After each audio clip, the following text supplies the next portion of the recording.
تیسرا سبب رسول اکرم صلی اللہ علیہ وسلم کو فرمان ہے، جس کی نیکیاں زیادہ ہوں گی وہ جنت میں جائے گا، جس کی برائیاں زیادہ ہوں گی وہ جہنم میں جائے گا۔ اگر اس نے شرک نہیں کیا تو سزا بھگت کے اس کو نکالا بھی جائے گا، اللہ چاہیں گے تو نکالیں۔ قرآن مجید نے اس کا ایک چھوٹا سا نقشہ پیش کیا، فمن ثقلت موازینہ فأولئک هم المفلحون ومن خفت موازینہ فأولئک الذین خسروا انفسهم، جن لوگوں کی نیکیوں کا وزن بھاری ہوگا وہ کامیاب ہوں گے، ان کے ہاتھ میں، دائیں ہاتھ میں ریزلٹ کارڈ آئے گا، نجات کا پروانہ آئے گا، وہ دیکھ کے خوش ہوں گے اور ساتھ اپنے رشتہ داروں، دوستوں، تعلق والوں کو ڈھونڈنے کہ میں ان کو دکھاؤں کہ میں کامیاب۔ اور اسی کو اللہ تعالیٰ نے کچھ یوں بیان کیا ہے، فَأَمَّا مَنْ أُوتِيَ كِتَابَهُ بِيَمِينِهِ فَيَقُولُ هَاؤُمُ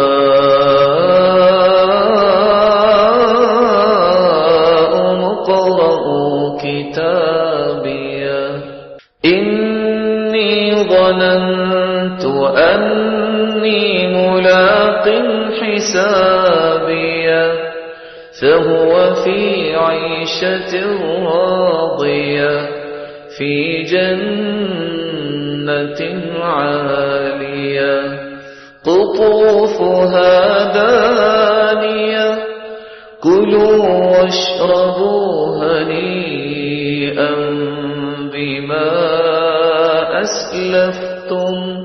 أسلفتم في الأيام الخالية۔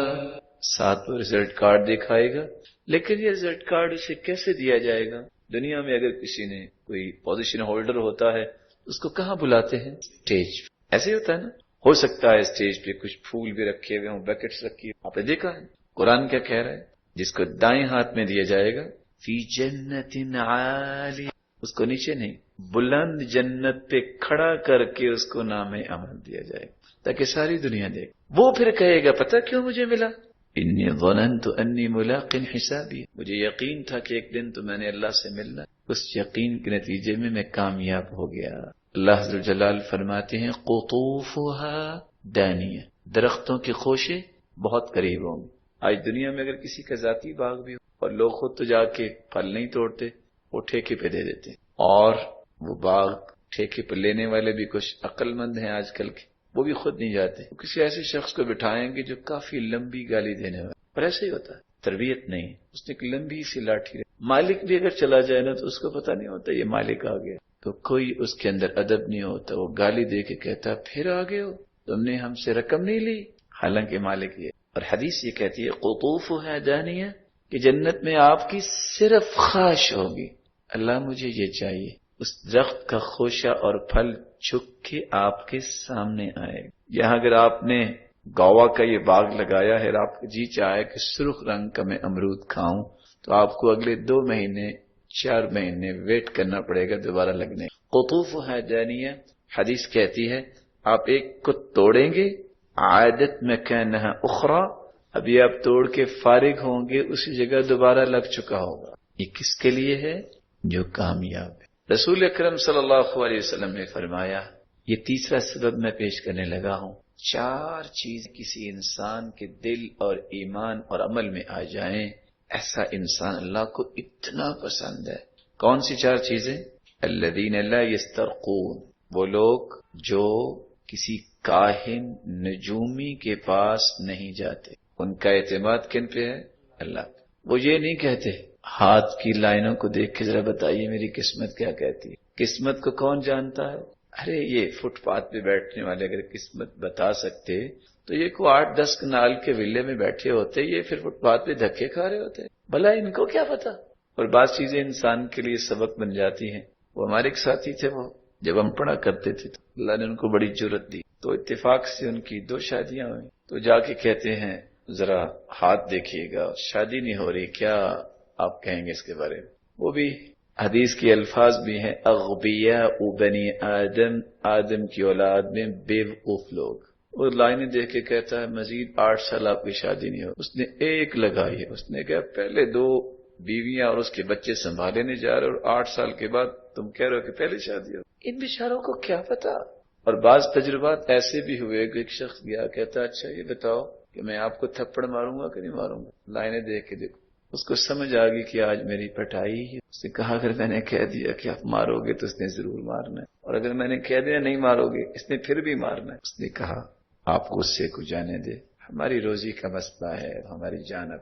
شریعت کہتی ہے کہ جب آپ کسی کاہن نجومی کے پاس جا کے صرف ہاتھ سامنے کر کے رکھ دیتے ہو، کسی پامس کے پاس دیکھ رہا لائنوں میں کیا ہے، 40 دن تک عبادت قبول. اور اگر اس کی بات کو مان لیا جائے، من اتى عرافا او كاهنا فصدقه بما يقول فقد كفر بما انزل على محمد صلی اللہ علیہ وسلم. اگر آپ نجومی کی بات کو مان لو تو آپ قرآن کے منکر اور کافر ہو جاؤ. لیکن آج تعجب ہے، اخبار آتی ہے تو دیکھ رہے ہوتے ہیں یہ برج عقرب میں کیا لکھا ہے. لو اگر برج عقرب ہی کچھ کرتا ہو تو یہ کسی بیچارے الیکشن میں کھڑے انسان کو دو، اس برج عقرب کے ذریعے ووٹ زیادہ لے لے، وہ پھر بھی ہار جاتا ہے. پہلی شکل اس کے عقیدے میں خرابی نہیں ہے. موحد انسان کسی نجومی اور کاہن کے پاس نہیں جاتا. وَلَا يَتَطَيَّرُونَ، وہ فال نہیں نکالتے. پرانے زمانے میں بھی ایسا ہوتا، لوگ گھر سے نکلنے لگتے تو تیر اور پانسے پھینکتے ہیں، اگر وہ الٹا گرتا کہتے ہیں آج گھر سے نکلنا اچھا نہیں. اور آج کل کیا ہوتا ہے، VA218 نکالی ہے اور گھر سے باہر ڈرائیور نے نکالا ہے، اچانک سے کوا اوپر سے گزر جائے، کہتے ہیں سٹاپ رکو، کہتے جی سر کیا ہو، کہتے ہیں آج نہیں آفس جانا.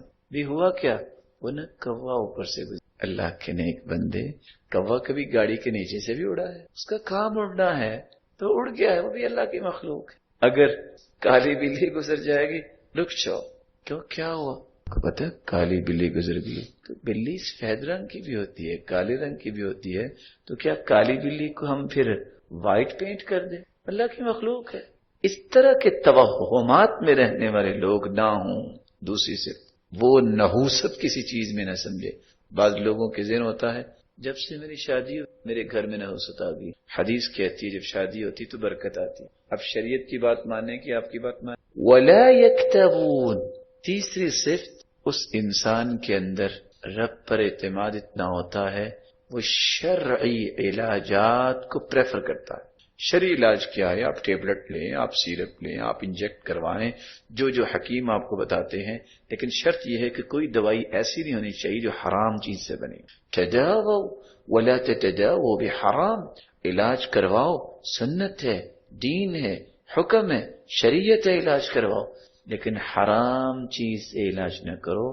کیونکہ عبداللہ ابن مسعود رضی اللہ تعالیٰ عنہ فرماتے ہیں ان اللہ لم يجعل شفاء امتی فيما حرم علیہم، جس چیز کو اللہ نے حرام کہا ہے اس میں اللہ نے شفا رکھی ہی. فیصلہ ہو گیا. پہلی صرف نجومی اور کاہن اور اس طرح کے لوگوں کے پاس نہ جائے کوئی موحد.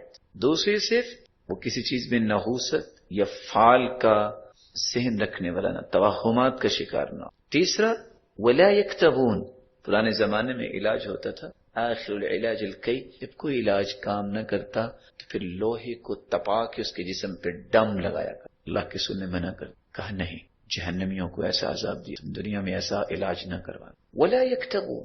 اور چوتھی صفت وعلی ربہم یتوکلون، ان کا رب پہ توکل ہوتا ہے. یہ 4 صفتیں جس شخص، صحیح بخاری کی روایت، صحیح الجامع کی روایت اور سلسلہ صحیحہ کی روایت ہے.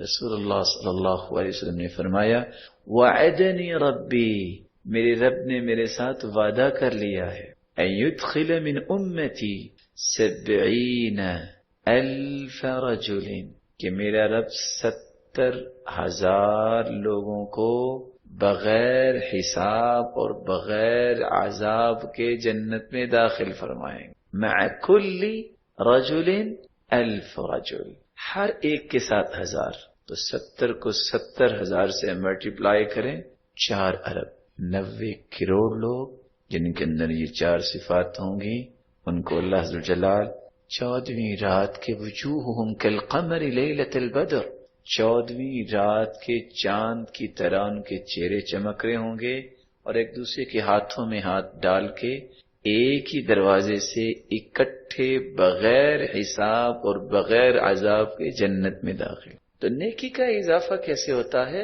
اس کا ایک سبب ہے، عمل کرنے والا کون ہے؟ اس صف میں اپنے آپ کو لائیے جن کے معمولی عمل سے بھی بہت اضافے ہو۔ پہلا نمبر صحابی، دوسرا نمبر قرآن مجید کا ماہر، تیسرا نمبر رب پہ توکل کرنے والا، نجومیوں اور بنگالی باغوں سے بیزار، نحوست کے توہمات سے بچنے والا، اور رب پہ توکل کرنے والا۔